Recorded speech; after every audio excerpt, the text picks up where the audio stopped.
Oof. This report is so boring. Numbers, accounts and statistics. I hate it. I'm an artist. When I was younger, I used to write short stories, novels, poems, and I was good at it. What has happened to my inspiration? What am I doing here?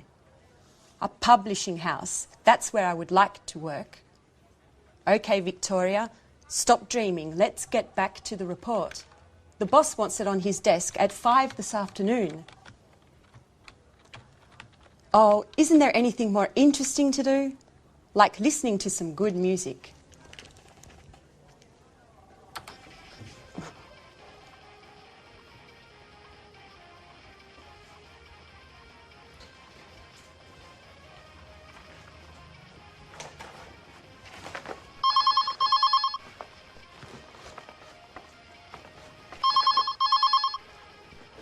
Telephone. Oh, the phone.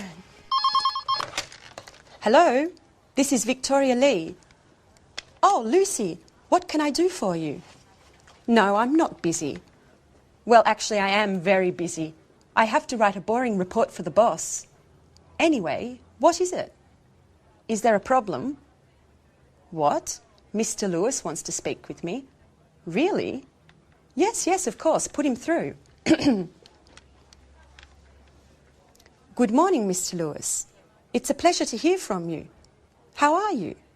I'm fine, sir. What can I do for you?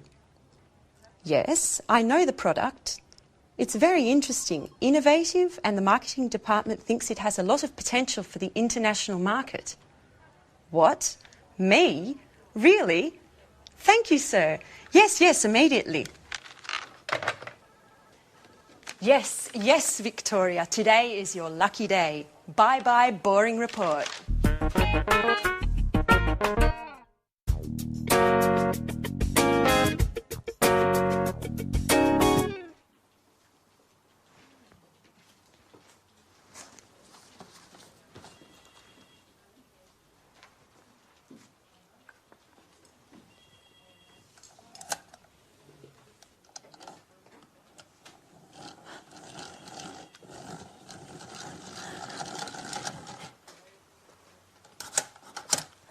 So, you are Anne Baxter.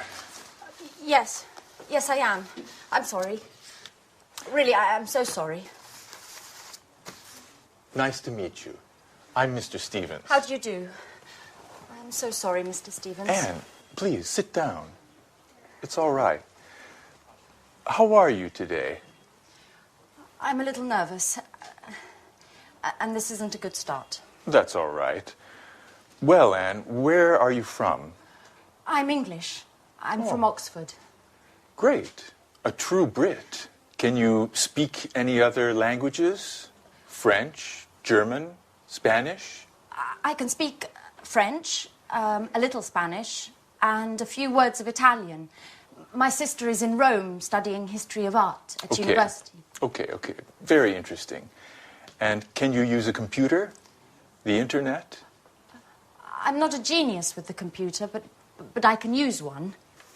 Great, Anne. I have your CV here, and I see you already work here. What do you do exactly? I do this and that. I usually work from home. I have an office in my room with a big desk and 2 chairs and... Fine. That's fine. And do you live alone? No, I share a flat with my Australian friend Alice. And there's a new flatmate now. His name is Jack. He's from New York. He's very nice. That's fine. Great. And you're very well prepared. You have a good education, and you're very precise. You're just the person for this internship. Oh, thank you, Mr. Stevens. Thank you so much for this opportunity.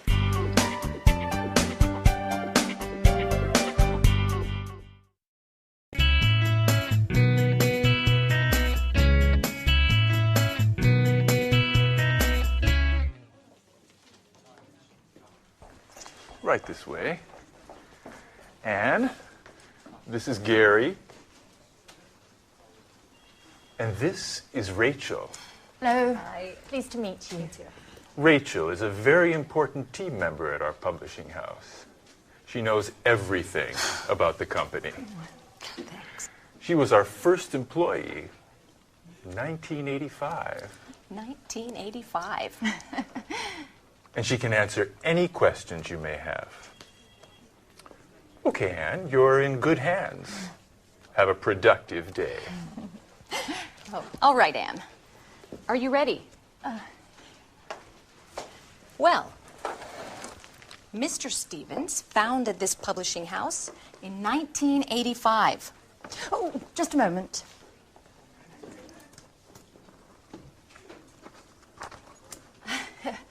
Okay. I'm ready now. Our first product was a children's book. It was very successful and sold more than 3 million copies. We had 20 different translations. Over time, the company changed and diversified, and we have now fiction, cookbooks, and tourist guides. Cookbooks and... I'm sorry, I didn't catch that. Tourist guides. We also have an encyclopedia of history and one of art history. Sometimes we publish economic texts, and our catalog, with over 10,000 titles, makes us one of the most important publishers in the country. 10,000. We also employ more than 150 people. Is everything clear? Yes, I think so. Okay, as you know, this is Gary. He works in the advertising office, where he develops new client contacts and keeps in touch with our authors.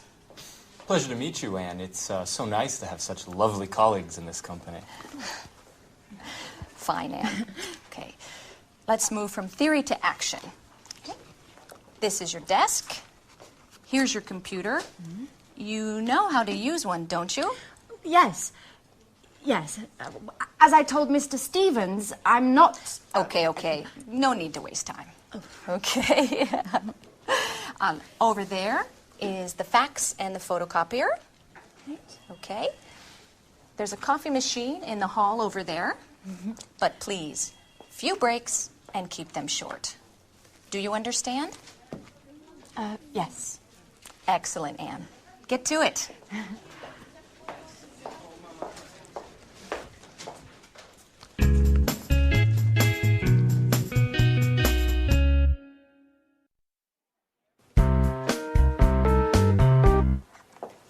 Oh, good morning, Mr. Chang. Excuse me, I was just rearranging my office. Take a seat, please. Thank you. It looks very nice here. Thank you. Well, before we begin to talk about our new product, I would like to give you some information about our company. Speedmaster Spectre is a multinational company which specializes in well-designed, high-tech sporting goods. Founded in Los Angeles in 1995, we now have 15 branches worldwide. That's very interesting, Mrs. Lee. How much is your company's revenue? Over the past few years, Speedmaster Spectre's revenue has grown impressively. Today we have a turnover of more than 60 million euros of revenue. Our revenues abroad amount to more than 50% of that total. Very impressive. And what are your target markets? We have product lines for men, women and children with gear covering head to toe. Our brand is synonymous with reliability. Speedmaster Spectre is trusted around the world, and we are considered one of the leaders in our sector. Great. So, what can you tell me about this new product? This is a revolutionary new tennis shoe. It's extremely durable thanks to our high-quality materials. We're interested in the Southeast Asian market. We believe that these shoes are the right product for that market. And where are they manufactured? Right, that's our strength. We have factories that meet all work standards and regulations in the countries we would like to target. And what is your role, Mrs. Lee? In the past, I was responsible for the Southern European market. Just last week, I took on a new role to test and distribute our products into the Chinese market. It's a very challenging position. That could deliver positive results. Together we can do great things, Mrs. Lee. Well, goodbye, Mrs. Lee. This meeting has been very profitable for both of us. Let's talk soon. Thank you, Mr. Chang. And yes, let's meet again soon. Great. Bye-bye.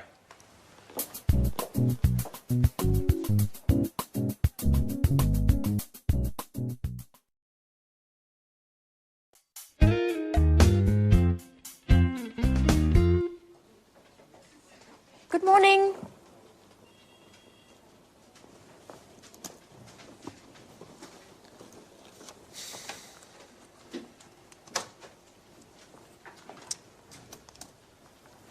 So, are you ready? Yes, quite ready. Okay, then let's begin.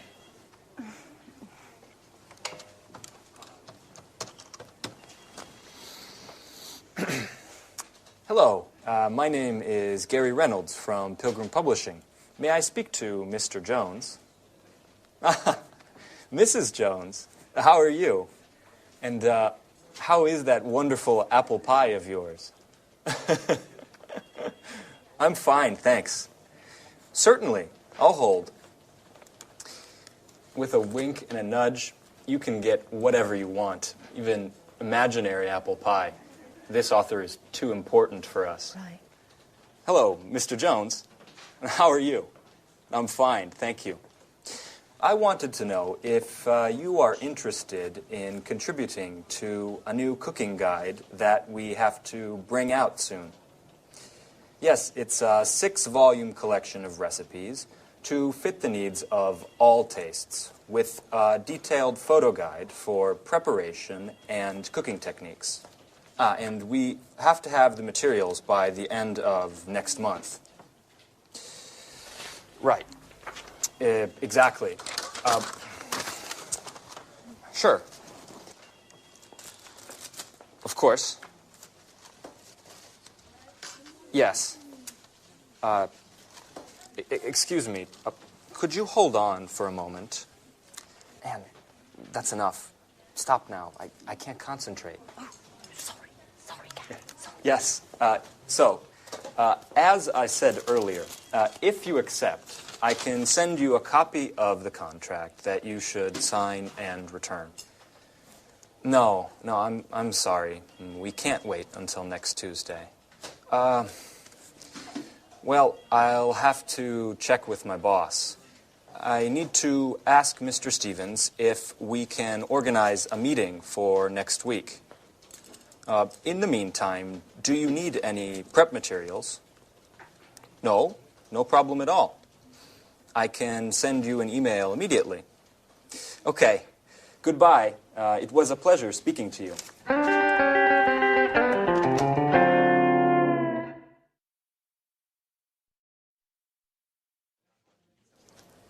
Do you always have to take notes? Yes, I do. I have to learn as much as I can, and there's so much to learn. I study my notes every evening. What a model colleague. You're so serious, so diligent, and an absolute nut about cleaning. Truly an asset to this company. You're making fun of me. No, of course not. It's such a shame. Such beautiful eyes shouldn't only read all the time. Come on, Gary, stop it. Let's get back to work. Okay. I mustn't pay you any compliments then. So, Ms. Baxter, can you give me the notes from my conversation with Mr. Jones? Okay. So, you said to Mr. Jones that... Oh, I have to start from the beginning, right? Anne, calm down. It's not an exam. I know what we should do. You should try a telephone call. Me? Oh, no. No, I'm not ready yet. Sure you are. It's not that difficult. Okay. Here, Who do we have to call next? try to call Mr. Clifford. All right.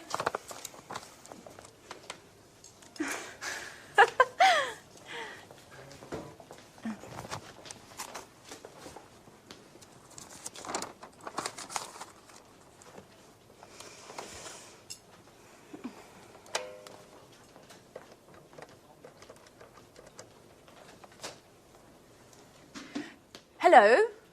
This is Anne Baxter from Pilgrim Publishing. Please may I speak to Mr. Clifford? Oh, I see. All right. All right, thank you very much. Right, goodbye. Well, what happened? Well, Come on, tell me. I dialed the wrong number.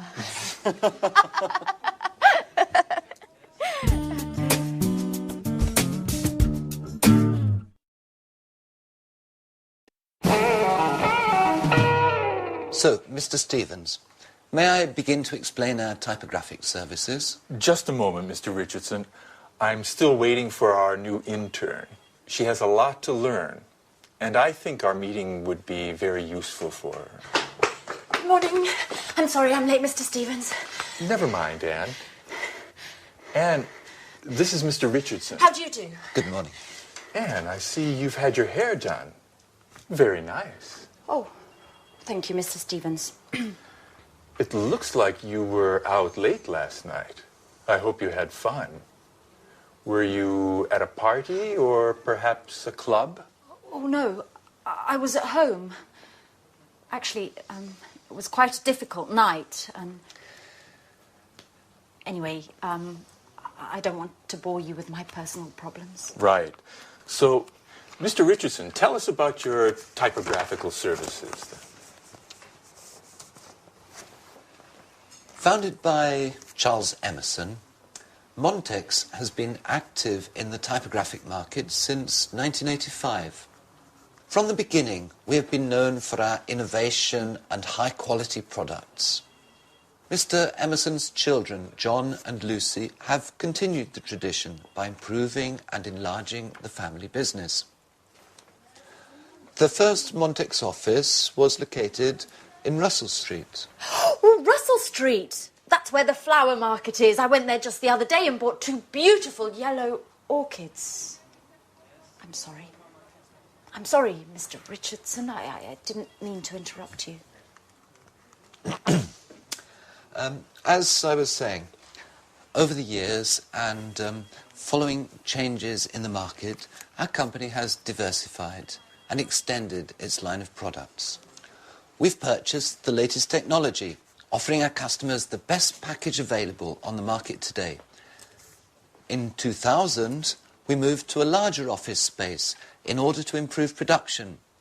Our new headquarters are located in Rodney Road, and we have approximately 55,000 square metres at our disposal. Well, that's a huge space. Yes, that's right. It's very big.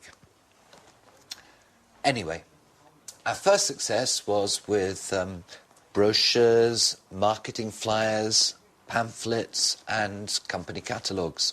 We also provided business cards and general printing services. Over time, we moved into book publishing as digital technology and expansions in the market gave us the skills to enter the market. Currently, we're equipped to provide highest quality publishing at an extremely competitive price. Our current capacity is more than 100 million pages per year.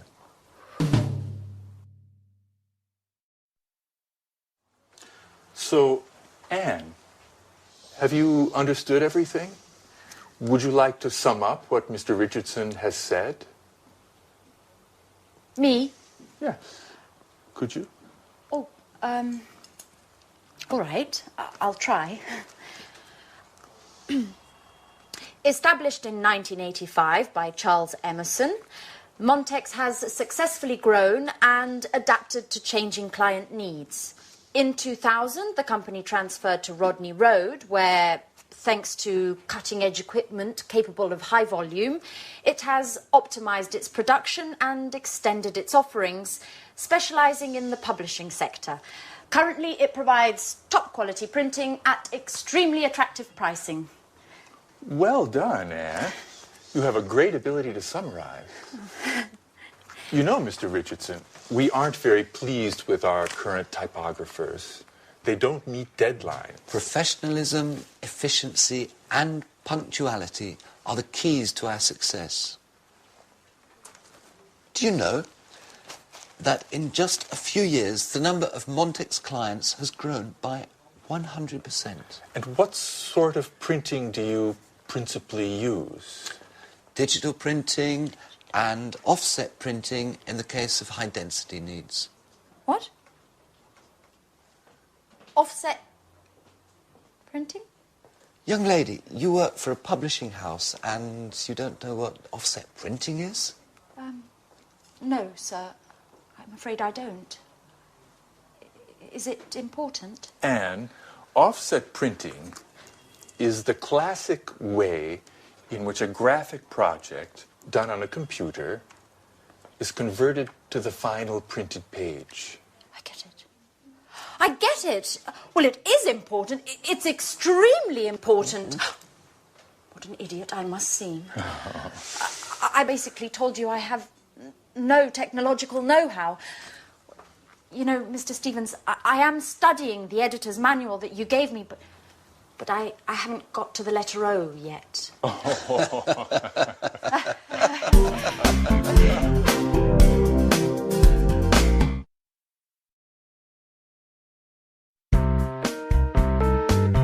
We're meeting here today to show Mr. Chang our new Smarty tennis shoes.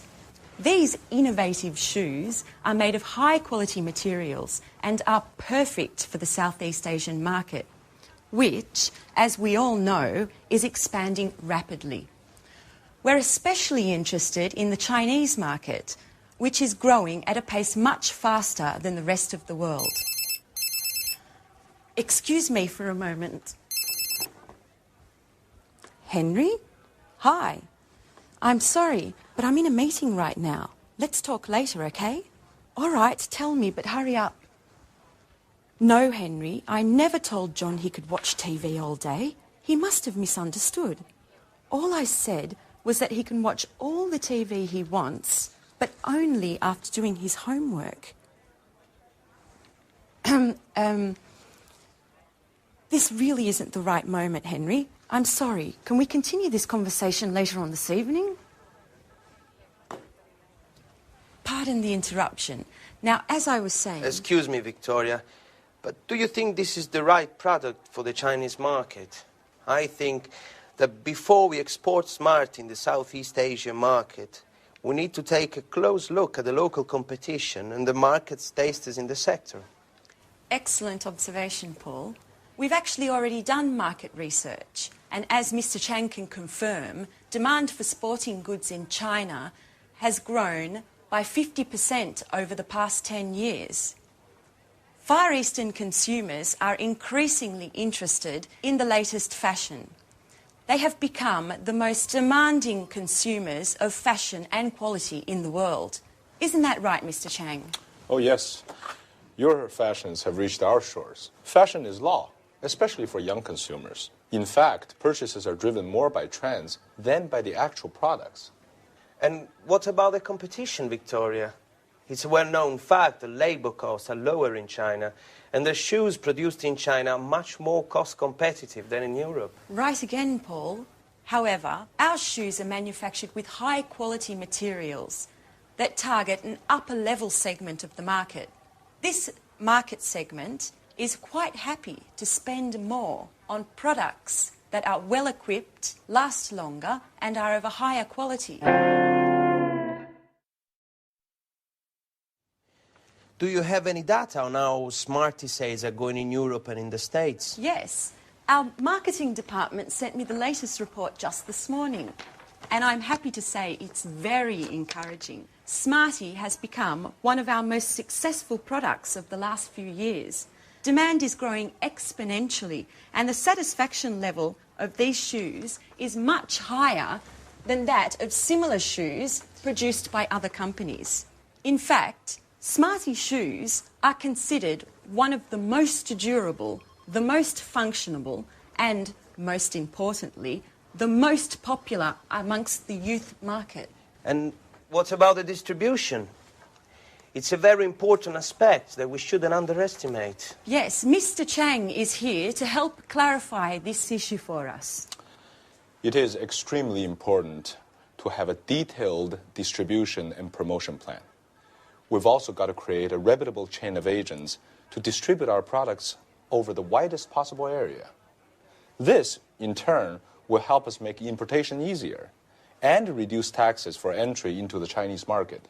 Look, I'm very happy to provide you with any information you may need, as well as contacts inside the Ministry of Industry and the Chamber of Commerce.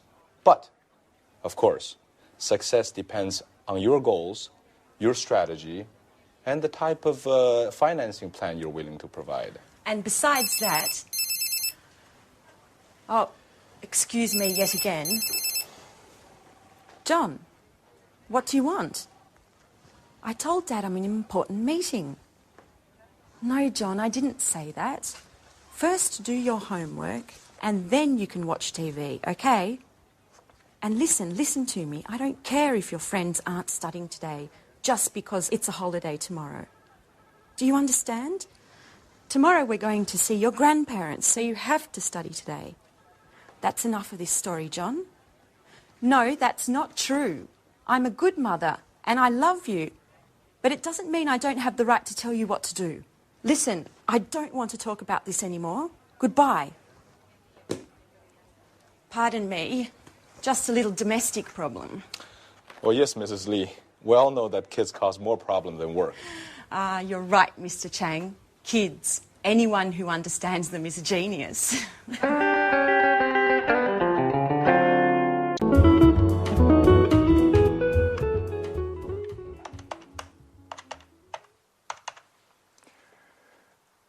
Hello, is this Montex Typography? Good morning, this is Louis Stevens of Pilgrim Publishing. I'd like to speak with Mr. Emerson. Oh, he's in a meeting. I see. Could you put me through to one of his children, to John or Lucy, please?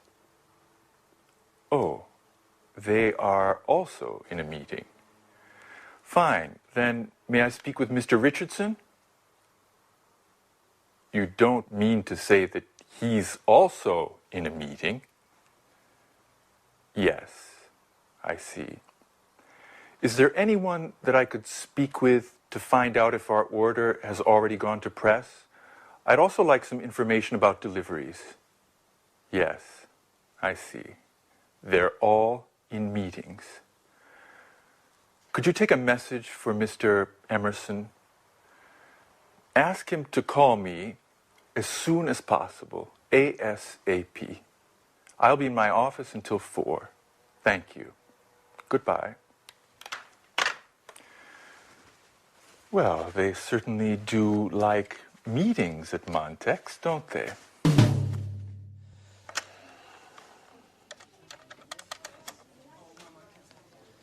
Good morning. This is Gary Reynolds of Pilgrim Publishing. I would like to speak with Mr. Smith, please. Hey there, little guy. Could you give me your father, please? I see, he's not in. May I speak to your mom, then? I see, she's out as well. Okay. Does that mean that you're home alone? No, is there an adult in the house? Your babysitter. Okay. May I speak to her? Yes, hello. This is Gary Reynolds of Pilgrim Publishing. No, not Penguin. Pilgrim. Right. I wanted to speak to Mr. Smith about a new cookbook series that we're preparing. No, you've misunderstood. No, I'm not trying to sell anything. I don't sell encyclopedias. No, listen, I work in a publishing house, and Mr. Smith is one of our authors. No, hey, wait, don't hang up. Could you... Hello? Well, let's try someone else. Mr. Fox.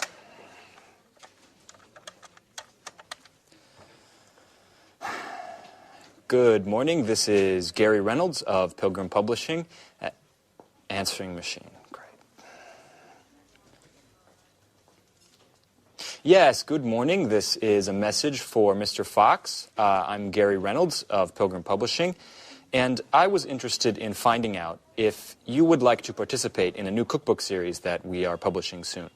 You can contact me at your earliest convenience, and you can reach me at the number 786-8776. Okay, thank you. Goodbye. Well, seems like today is just not my lucky day. Oh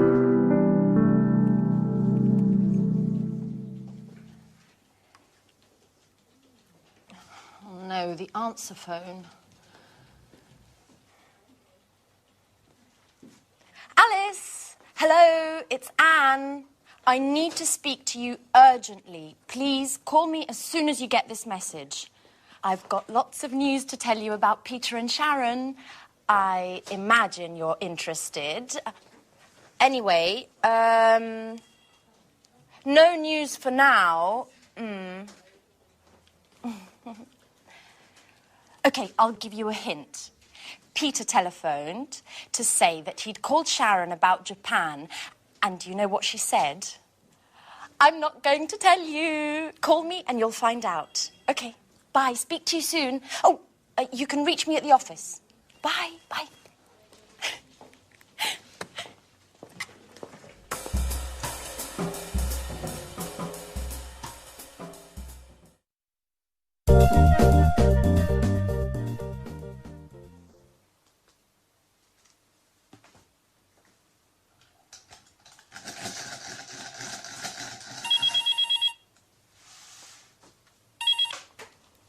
Pilgrim Publishing, good morning. Who is this? Yes, this is Mr. Stevens' office. With whom am I speaking? Oh, good morning, Mr. Emerson. If I'm not mistaken, you're the head of Montex Typography.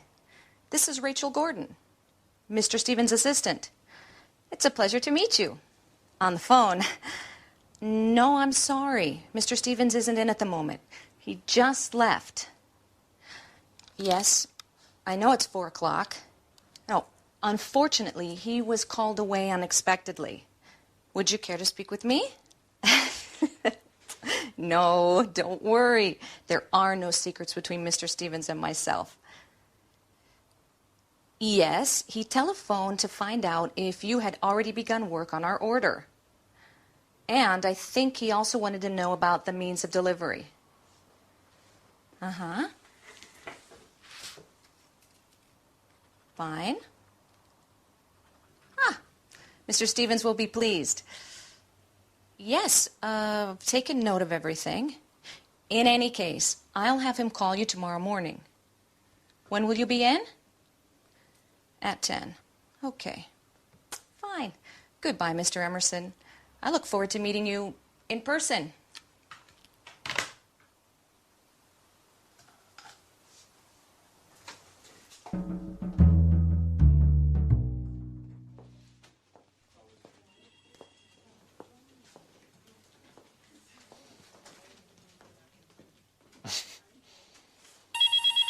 It's Fran. Hello? No, I'm sorry. She's not here right now. Who's this? Alice. This is Gary. Right, the Joker. Which, by the way, was Anne's idea. No, I didn't want to go along, but she insisted. No, I don't know where she's gone. Perhaps to make some photocopies. Would you like to leave a message? Uh-huh. Okay, I'll tell her to ring you as soon as she returns. Are you at home? No, your cell phone. Okay. All right, bye. Oh, hey, Alice. You seem like a really nice girl, even if we don't know each other. May I ask you something? No, it's just that, well, would you like to have dinner with me tonight? But please, don't say anything to Anne. She might get angry.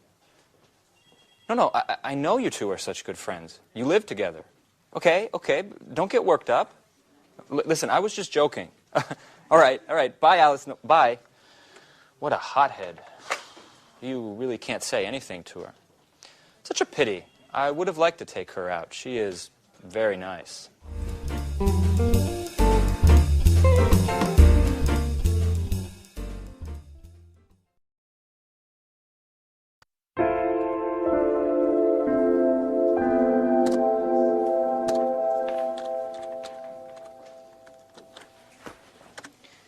So, Anne, how did your meeting with Mr. Stevens and the Montex representative go? Quite well. Actually, it was very interesting. Did they come to any agreement? Well, for the moment, Montrax is going to print 3,000 copies of our next series of cookbooks. Mr. Stevens wants to give them a trial run and see how they work. If they meet their deadlines and price competitively, he'll sign on for larger deals in the future.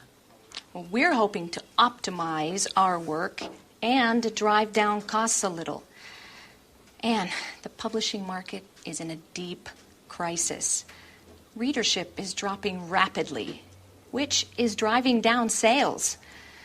At the same time, production costs are increasing because of foreign rights acquisition as well as distribution costs. As a matter of fact, I haven't bought many books recently. Tell me, Rachel, does this crisis also affect us here at Pilgrim? Certainly. The negative trends of the market are felt throughout the sector, beginning with those who work in it. In any case, I'm optimistic, and I'm sure this is just a passing crisis, and that the publishing sector will soon recover. That's probably what Gary wanted to talk to me about this morning. I saw him, and he said that he had something very important to tell me. Uh-huh. What? Why are you making that face? No, it's nothing, Anne. It's just that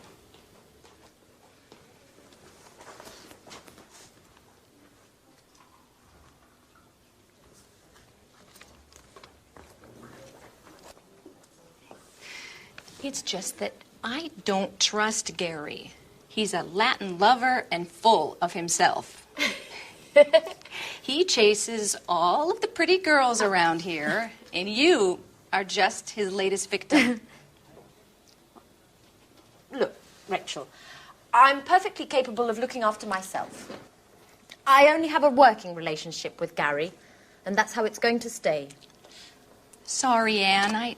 I certainly didn't mean to offend you. I'm quite aware that you are an intelligent young woman who can keep men like Gary at a distance. In any case, I just wanted to warn you. I'm sure you'll agree with me once you get to know him.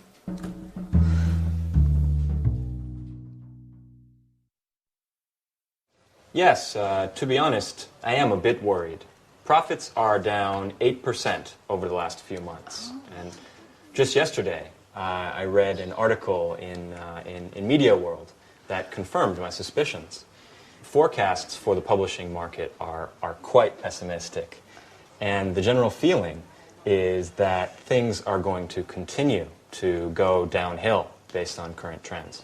The next 5 years could see a further drop of 20%.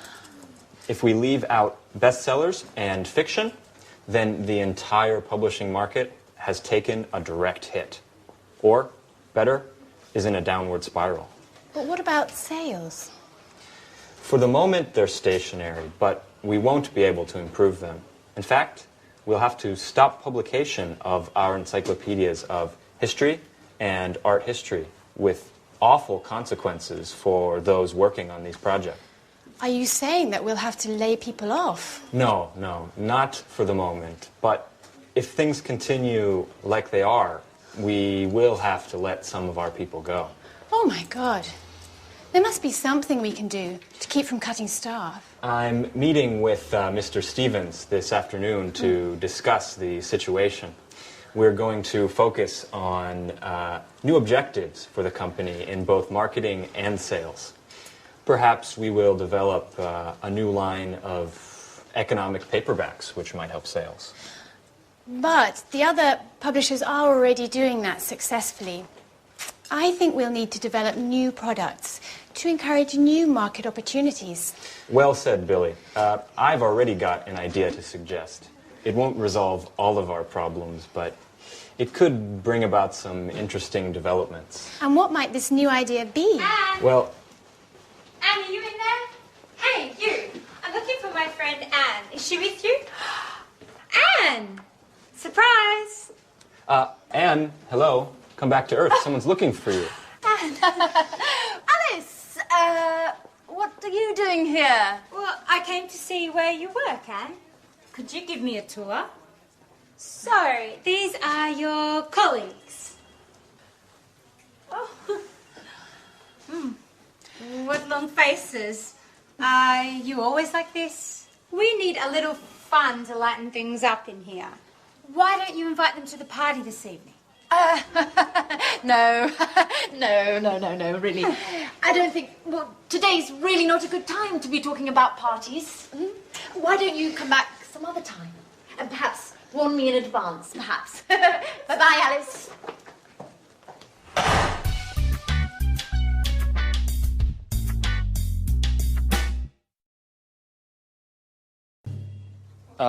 Right. Anne, are you ready for your next telephone call? Oh, yes. Okay, you need to get in touch with Mr. Bradford. He's a great author who has worked with us for years. He's quite friendly, and he's quite a wizard at the stove. He opened a restaurant a few years ago, but he sold it to move on to writing cookbooks.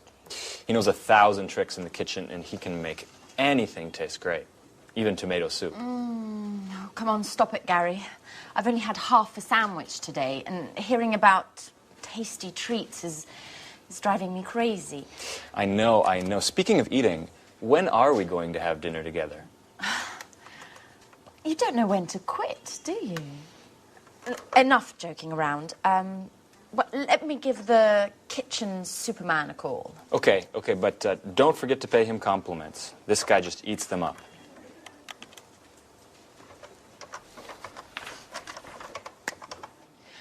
Hello, good morning. This is Anne Baxter from Pilgrim Publishing. Please may I speak to Mr. Bradford? Oh, Mrs. Bradford, hello. I've heard a lot about your husband. He's quite the chef, isn't he? Yes, I also enjoy cooking, but I'm not in the same league, of course. Well, I'm calling to propose a new cookbook series to Mr. Bradford. We're going to be taking it to press soon. Okay, yes, thank you. Yes, I'll hold.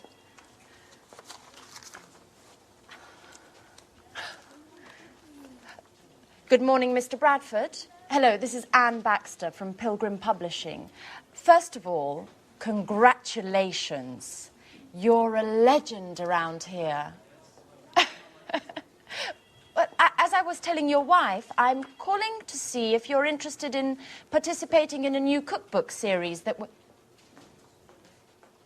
Yes, I know that you've always spoken to Gary Reynolds, but I'm the new colleague who's been assigned to this project. I beg your pardon?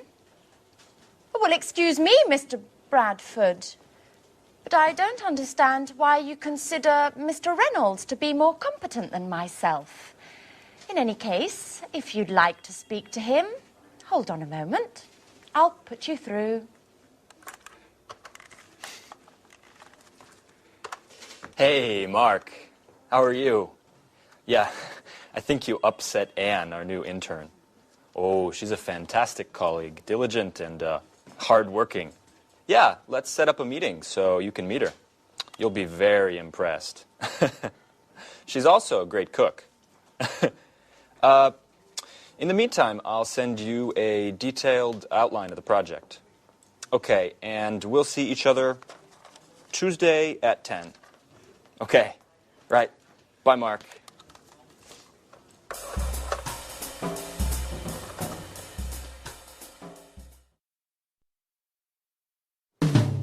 Well, what a pleasant person he is.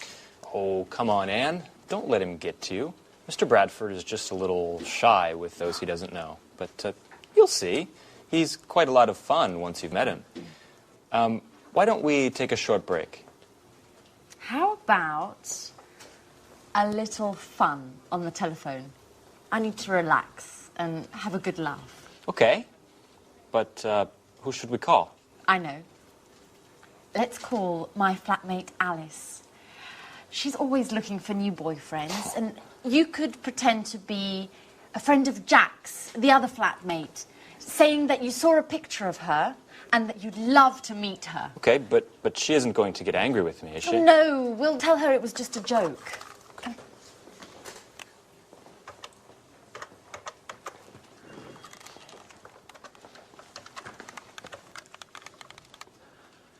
Hello? Is that Alice? Yeah, this is Gary. And I'm calling because, Well, I'm a little shy.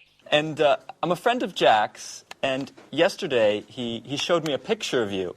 And, well, I think you're pretty cute. Hello? Could you speak up? The line is terrible. Yes, I'm also having problems. This line must be congested. My name is Gary, and I'd like to get to know you a little better. What? Who are you? I'm a friend of Jack's, and yesterday I saw a picture of you.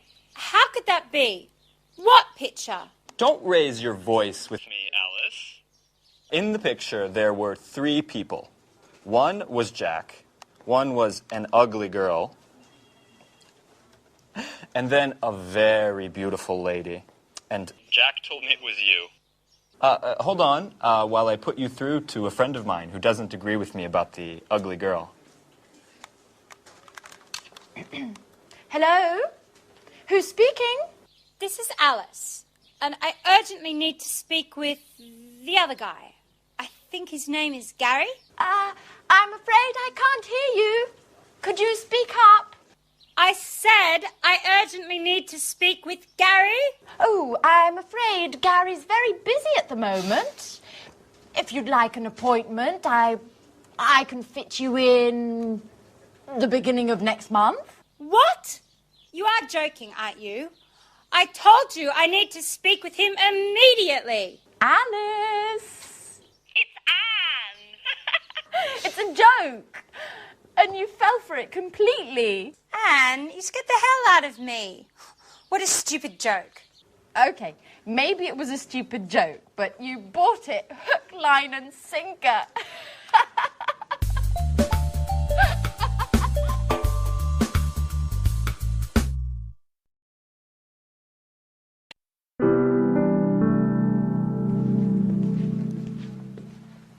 Victoria Lee, good morning.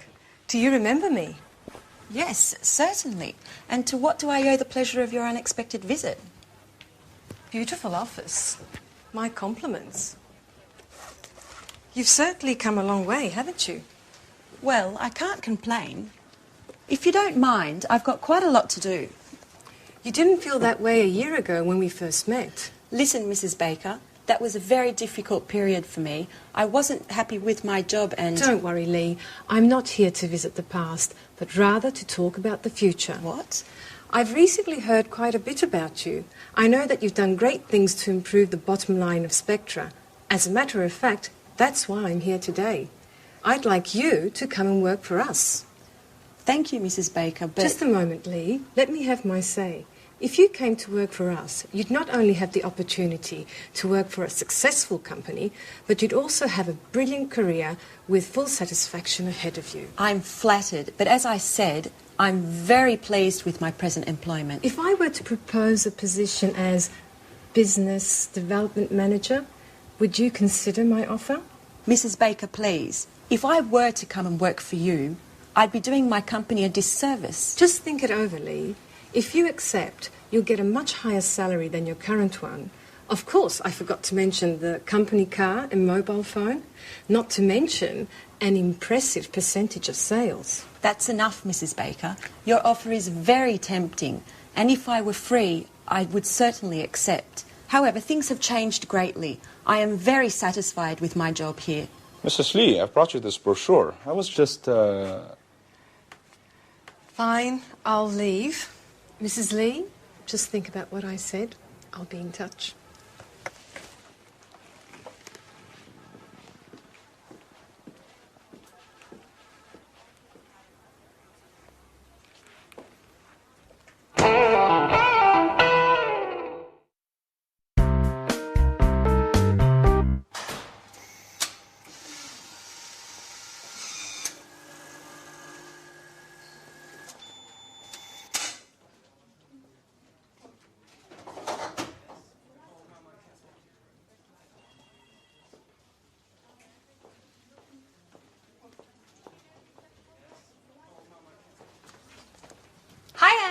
Have you got a moment? I just have to show you a few things. Alice, how many times have I told you to call before you come and visit me at the office? If my boss finds out, I'll be in trouble. Oh, yes, I know. You're right. I'm sorry. Anyway, you are on your coffee break, and I just need some advice. I'm going out with Philip tonight. You know, the handsome guy I met at the library last week. Oh. I told you about him, didn't I? I don't know, Alice. I've lost count. Every week there's a different guy. And what's so important about him that you couldn't wait to see me? What if I wear this tonight? It's nice. Red suits you. Really? But if I wear this, I'll have to find the right black shawl. By the way, can you lend me the one you bought last Saturday? Alice, it's brand new. I haven't even worn it yet. Come on, Anne. I told you that this date is really important to me. Okay. What if I wore this one? That's pretty too. Yes, but if I wear this one, it would go better with your blue hat. Could you lend it to me? Oh. Please, Anne. Oh, Alice, no, not that one. It was a present from my sister. Oh. I'm very attached to it. Oh, please, Anne. Come on, help me, please. Okay, it's impossible to talk you out of anything anyway. But if I'd known you were going to borrow my entire wardrobe, I would have immediately told you I was very busy. Thanks, Anne. You're the best. Yeah. Okay, I'm going now. By the way, what would you say if I told you I had broken your camera? You've done what? Oh, come on, Anne. I'm joking. Oh, I think work is making you just a little bit too nervous. Bye.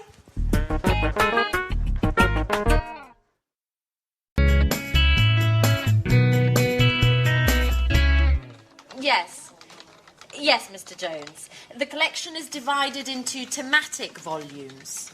Your volume will be the first, dealing with starters. That's right. Yes, recipes should be written clearly and precisely. Well, I'm not sure I agree with you there.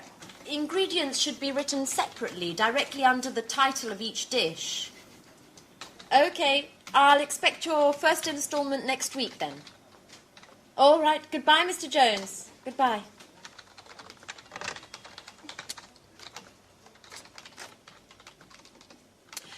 Excuse me, Gary. Has Mr. Bradford got in touch yet? Gary? Hello? I asked you a question. Could you answer, please? What's up, Anne? I'm sorry, I'm writing the contracts to send out to the authors. Have you spoken to Mr. Bradford yet? No. Could you give him a call? I'm really very busy at the moment. Okay. Could you at least tell me where you are with him? Has he sent us the materials? Gary? Hello, Gary? What? Please, can you tell me what is so entertaining about drawing up contracts?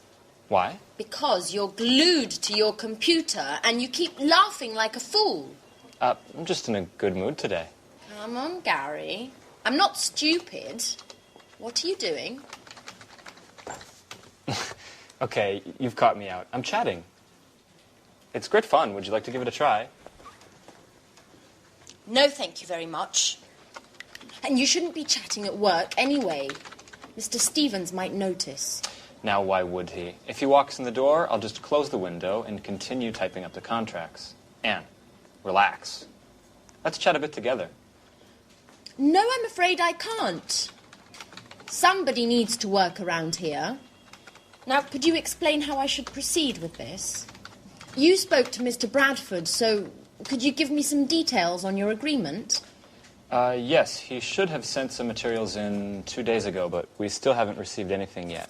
Give him a call and see where he's at with those.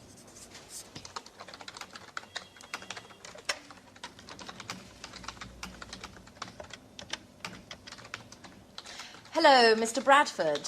This is Anne Baxter from Pilgrim Publishing. Hello. We are still waiting for the materials you should have sent us 2 days ago. I just wanted to know if you were having problem. Well, what does the index have to do with it? I'm afraid I don't understand. No, it's just I wasn't aware that... No, I don't think... What, could you just hold on a second? Hey, Mark, this is Gary. No, don't worry. Everything's just fine. Anne just didn't know. Have you finished the index, then? Okay, great. We'll expect your email, then. Okay. Bye, Mark. I hate you, Gary. If you spent a little time filling me in instead of chatting on your computer, I might just know what's going on around here. What? Ooh!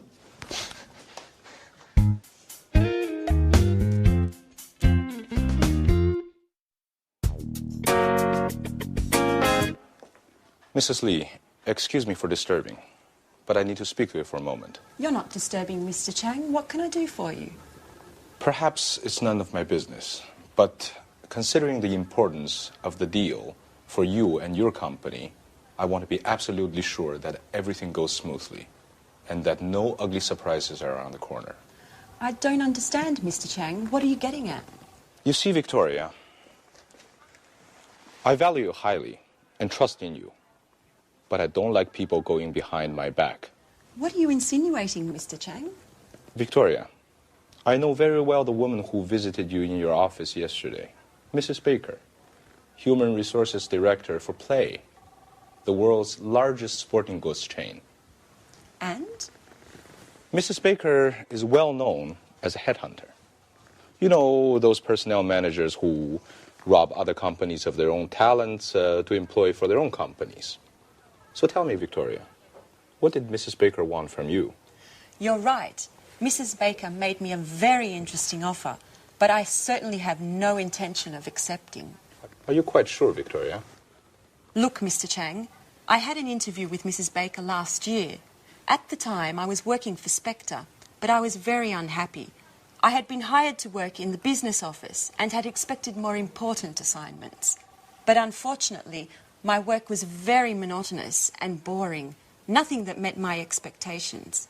So I sent a CV to Play, they contacted me for an interview, but there weren't any positions open at the time. Therefore, I stayed at Spectre. And there's another thing, Mr. Chang. I have a dream.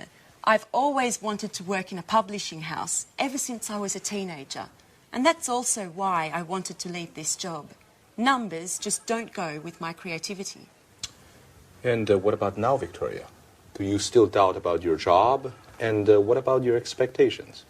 Well, now things are different. I've taken on a role with more responsibilities, and I'm working on important projects like this one. It's been a double victory for me. Not many women have such prestigious positions, and I'm quite proud of that. I finally have the chance to demonstrate all my abilities, and I have no intention to renounce that. You have to believe me, Mr. Chang. I have no intention whatsoever of betraying my company. I believe you, Victoria. I certainly appreciate your sincerity. You're quite a capable young woman. And I'm certainly very pleased to have solved this little misunderstanding.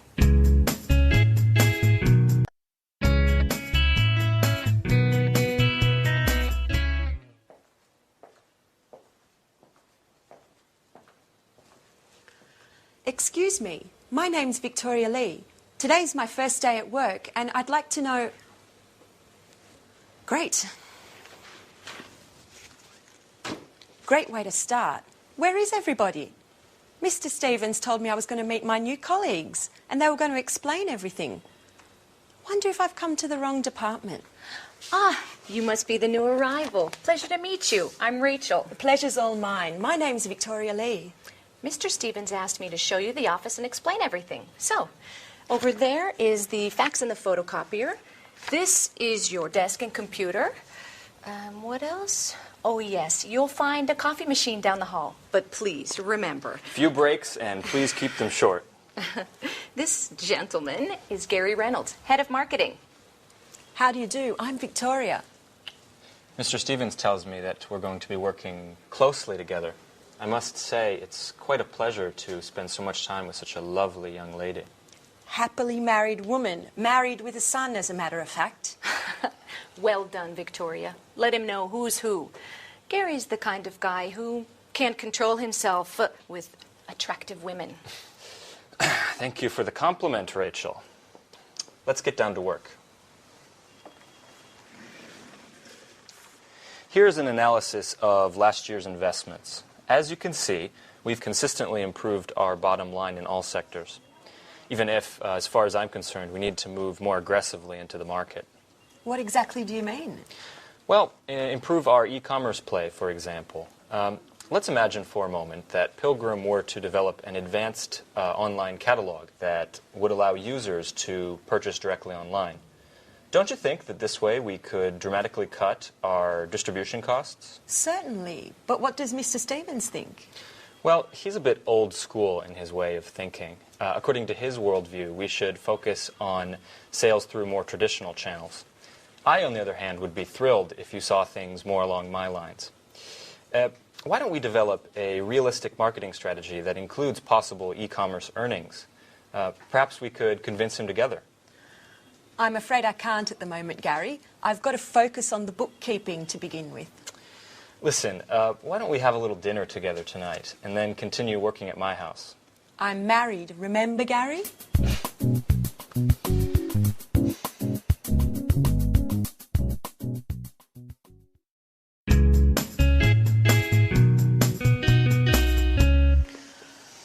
Statistics, accounts, reports. Not much has changed from Spectre. And I was hoping for a more creative position. See you later. Oh, hello. You must be the new hire. I'm Anne Baxter. I'm Victoria Lee. I recognise your name. Have we met before? I don't think so. Or perhaps we met at the Red Lion pub. I often go there with my friends. No, it doesn't sound familiar. Actually, I have a son, so I don't get out much. But still, I've heard your name before. Just a moment, now I remember. We met on the telephone when I was still working at Spectre. We both had that problem with our courier, Fast. Oh, yes. Oh, yes, I remember now. You were having problems with a shipment to China. Gosh, what a coincidence. Well, who would have ever thought we would end up working together? So, how are things going? Well, it's still too early to say. Today's my first day at work. Oh. Well, I presume you've already met Gary. Yes, earlier. We're working on a project together. And I bet he's already invited you out to dinner. Yes, as a matter of fact. And he's probably told you that he loves working with charming young girls such as yourself. Yes, and how do you know? He always uses the same line. He did the same with me. How original. Well, I'm pleased that you've joined us here, and, well, I hope we'll become great friends. Yes, well, I'm sure we will. You're very nice. And who knows, maybe that telephone call was destiny. Ooh.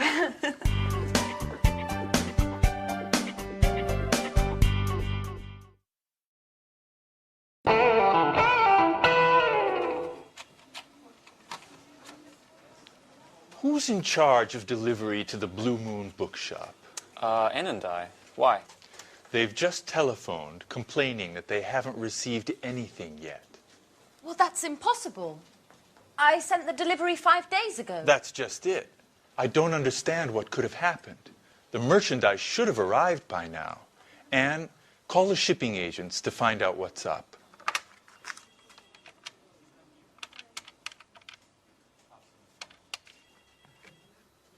Hello, am I speaking to Fast Shipping? This is Anne Baxter from Pilgrim Publishing. I'd like to follow up on the merchandise we sent 5 days ago. Sorry? What? That's impossible. There must be some mistake. You can't have delivered it. Our client has just telephoned saying that they haven't received anything yet.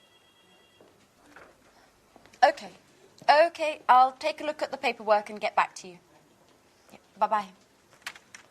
Well, Fast claims that the goods were signed for by the consignee. Rachel, go get the bill of lading. We need to look into what caused this mistake. Gary, are you sure you provided the exact address? Certainly, I still remember it. It's 35 Lafayette Avenue, Orange. That's it, all right. What about the duty? Do you remember paying it?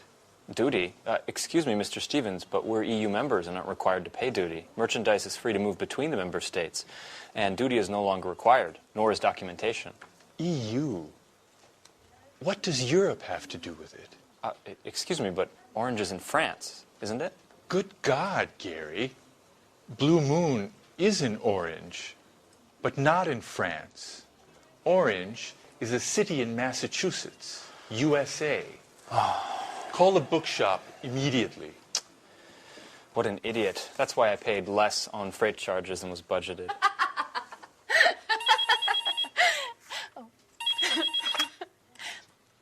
Hello, Pilgrim Publishing. This is Anne Baxter. How may I help you? Hello, this is Victoria Lee.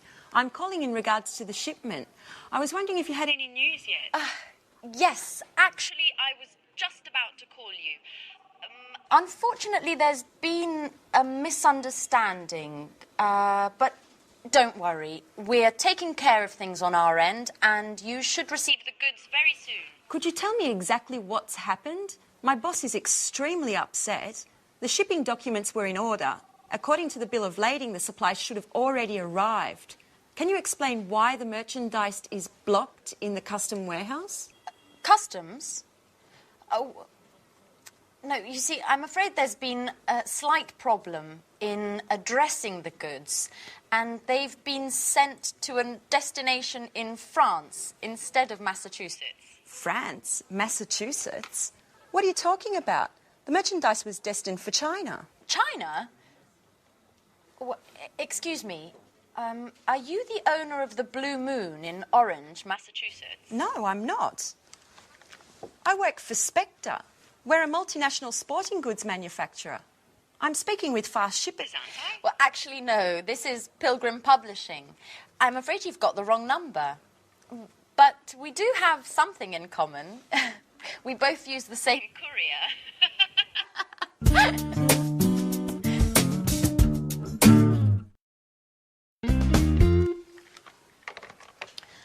Life is funny. I dial a wrong number, and who do I call? A publishing house. Maybe it's fate. Nice young woman as well. What was her name?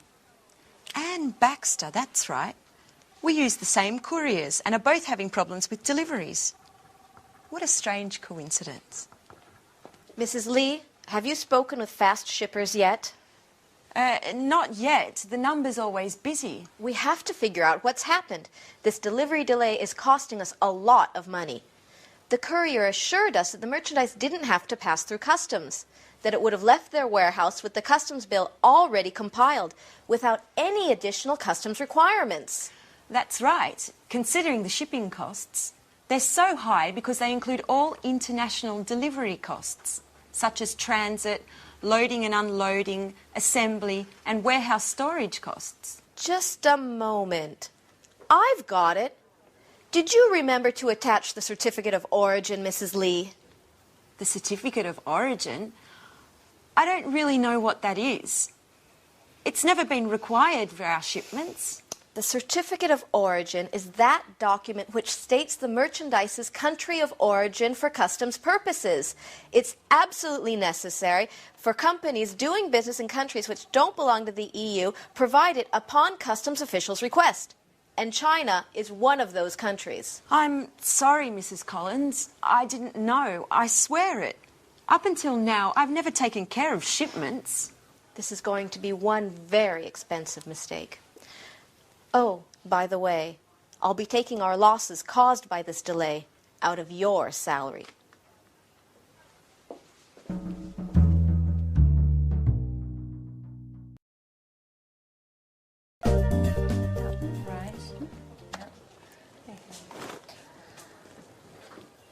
Welcome back, Gary. How was the International Book Fair in Frankfurt? Great. I cultivated a number of interesting contacts that could lead to great opportunities. I also participated in a very important conference on the current state of affairs in the international book market. Oh, do tell, Gary. Yes, okay, but just a brief summary because I've really got to get going. Mr. Stevens wants a report on the trade fair ASAP, and I've been away for 3 days, so I've got a ton of work to catch up on. In any case, a number of the top company representatives from the largest international publishing houses participated. The most interesting presentation was surely that of John Schumann, one of the top experts in the publishing sector. And what did he have to say? Excuse me, just a moment. It's one of my contacts from Frankfurt. As I was saying, John Schumann, using the most current data as his starting point, he determined that the publishing market is growing slowly and that the number of readers is stagnant. It's the readers who already buy books and who want to increase the size of their libraries who are responsible for sales. To cut a long story short, the current crisis has been around for a while. Unfortunately, yes. Just the other day, a friend of mine from Amsterdam in the publishing trade was telling me that his company has had to let 15 people go since the beginning of the year. You're kidding. Does that mean that we could become redundant? No, Rachel, I just finished telling you that the trade fair was a huge success. We've just got to look at these things over the long term. It's the latest technologies that will offer the most success in this market. What do you mean? I'm talking about digital editing. We are on the cusp of a revolution in publishing. In other words, the transition from printed publishing to digital publishing. I'm afraid I don't agree with you, Gary. Internet, email, CD-ROM, DVDs, and all electronic gadgets put together will never substitute the joy of reading a book. I know, Rachel, you are a Luddite, but this is the future. The owner of a multimedia publishing house from Stockholm told me that they were able to greatly lower production, distribution, and warehousing costs, all due to digital publishing. Not only that, but just think of the level of interaction we can achieve with readers via internet. And besides that, just a moment, excuse me. I bet it's one of your important contacts from Frankfurt. Yes, as a matter of fact, it is. Judging from your expression, I'd say that these contacts are mostly female.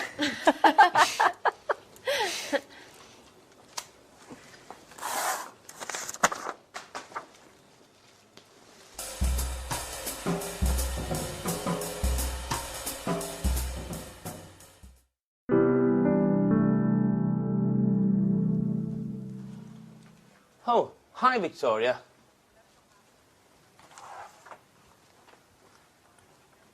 Why weren't you at the meeting this morning? Which meeting? The meeting that Mrs. Collins called with all the department heads to come to grips with the situation. And I quote, to discuss the means with which we can improve both production and company efficiencies. No one told me anything. I bet she did that on purpose. My darling boss. She wanted to get back at me for a mistake I made on a shipment.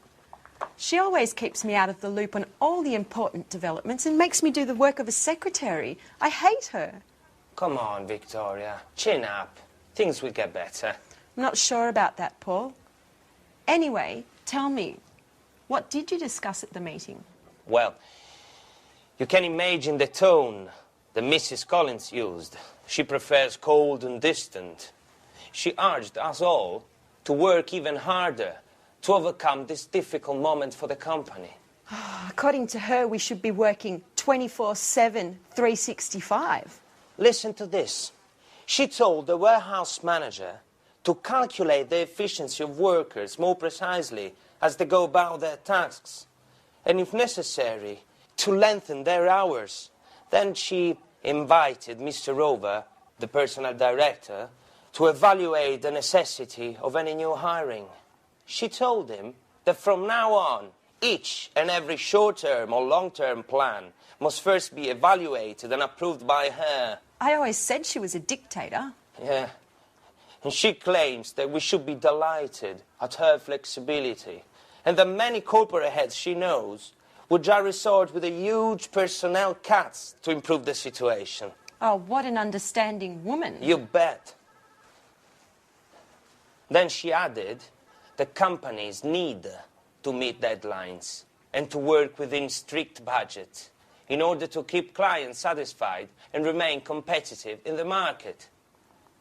Finally, referring to you, she reminded us all that delays and errors in projects are absolutely unacceptable. What are you doing, Victoria? Are you taking notes? No, I'm writing my letter of resignation.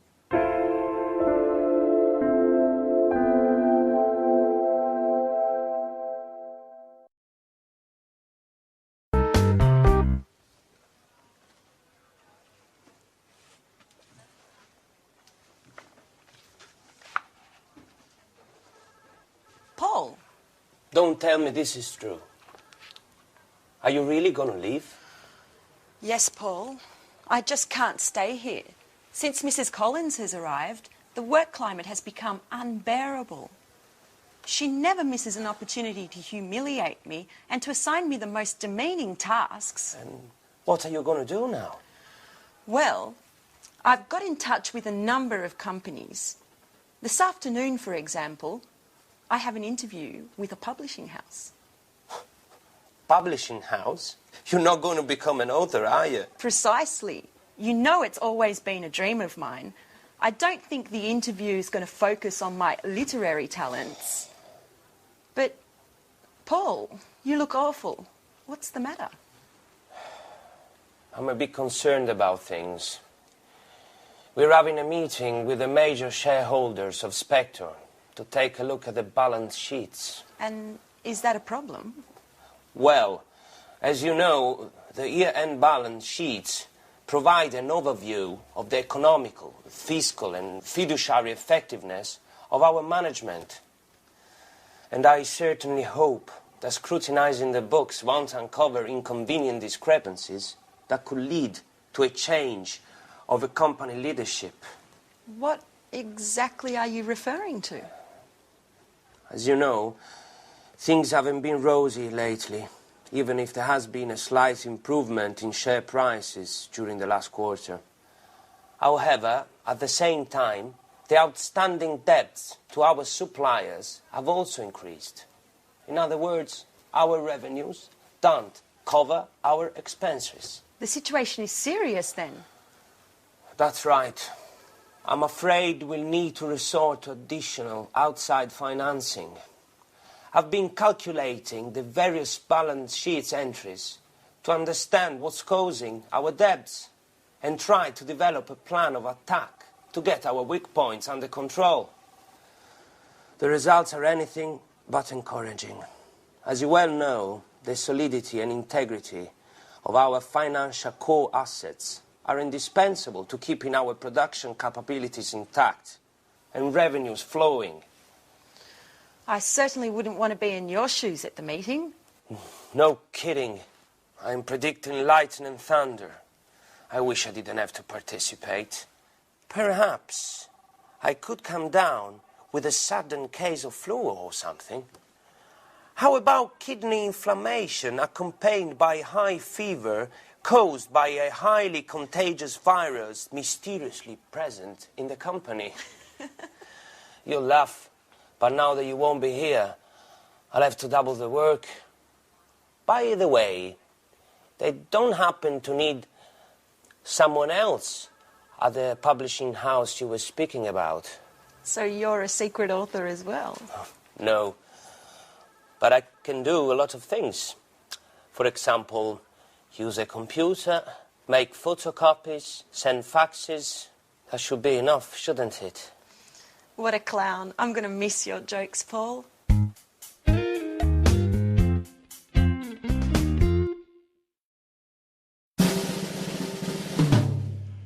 Yes, I see. I understand. But it has to be done by Friday. Is that possible? Good, good. It's very important. We'll be in touch. Thank you. Goodbye.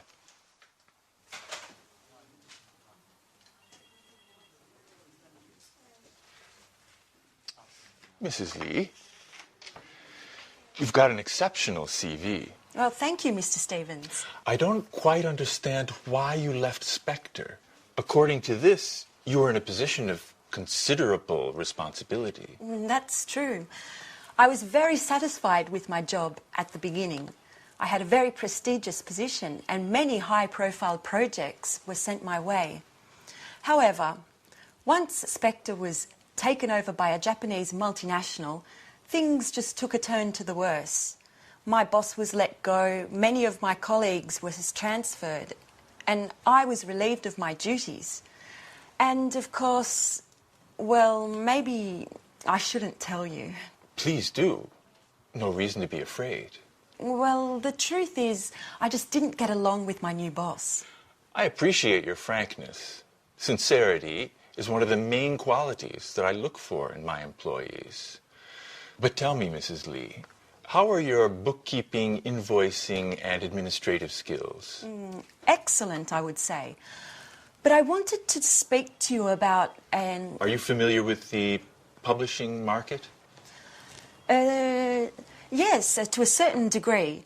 But as I was saying, ever since I was a child, I've always been fascinated by... You can tell me about your dreams at another time, Mrs. Lee. Currently, we're busy with our year-end balance sheet, and I need a well-trained assistant to prepare an assessment of our administrative expenses and to study our assets and liabilities. You, considering your experiences, appear to be a perfect fit.